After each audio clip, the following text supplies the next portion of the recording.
I decided, with the help of my mom, to start what I would call is like my first real business, my first legitimate business. And back in my freshman year of college, it was when Snapchat was blowing up and super popular. Like it was as present in the news as TikTok was in 2020, right? Like it dominated the headlines and everyone was really scared of it because this whole idea of like disappearing messages and random people adding you. And like, it was scary for people. And it was really scary for parents because they didn't know what was going on. And they didn't know how to keep their kids safe. But I recognized that I was in a unique position because I had just taught my parents how to use Snapchat as a quicker and easier way to communicate across the country. Okay. So I noticed that I had that skill, I had that ability to teach people who were of my parents' age, how to use this app that was really heavily used by my generation. Right. And so I recognized that there was a problem that I could solve.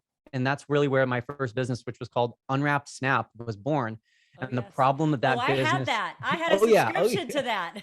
Oh yeah. I think I sold it for like $20, and it was just like a little course that I whipped together that was teaching parents how to keep their kids safe on Snapchat.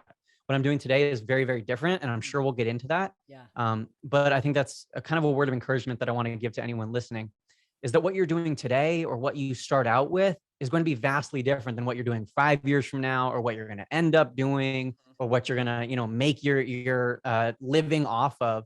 It's probably going to be very different, but you're never going to get to that stage unless you just get started first. Yeah.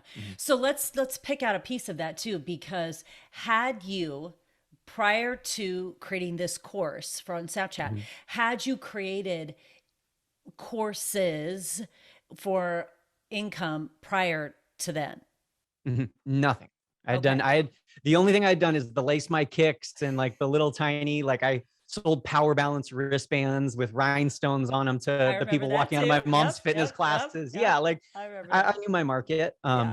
But no, I hadn't done any real business. Yeah. So you had no experience putting together this course, and yet you had no issue doing that. I think that is so, so important, because the older you get, and I think, I'm just going to say it, the more female you are, we're so much more likely to say, well, I'm not qualified for that. I've never done that, so I'm just not going to do it. And there's so much power just saying, well, I'm just going to do it, and then let's just see what happens. And it certainly, as you said, won't be the end all be all, and it won't be the thing you're doing in a couple of years, but how do you learn how to do that thing unless you start? So you just did the course with no experience, and people bought it. Yeah. People bought it. It wasn't like massively, hugely successful. I didn't become a millionaire overnight, but I think that the reason I was able to get that done is definitely some of the things you just said. But also I had a self-imposed deadline because I was kind of feeling this way over summer. That's where I was feeling this like burden and this homesick and wanting to make my own income. But fall was right around the corner. So football season was right around the corner. And I knew that during football season, I wouldn't be able to do anything with business. I wouldn't be able to focus on business. I'd be full all in on football season. Right. So I literally had 8 days from the time that I decided I'm creating this business until I knew that I would have no more time to run this business and football season would be started. So I had that 8 days to get done whatever I could get done. And I think that if you're listening right now, having a self-imposed deadline, or even better, having an accountability partner or loved one, a spouse, a sibling, whatever, who can hold you accountable to that deadline, I think that's really powerful, because then it's not something that, I'll get around to it when I feel inspired or motivated or when I feel confident and ready. It's like, no, I have a week to get this done, so I'm going to get it done. And whatever I'm done within a week has to be good enough.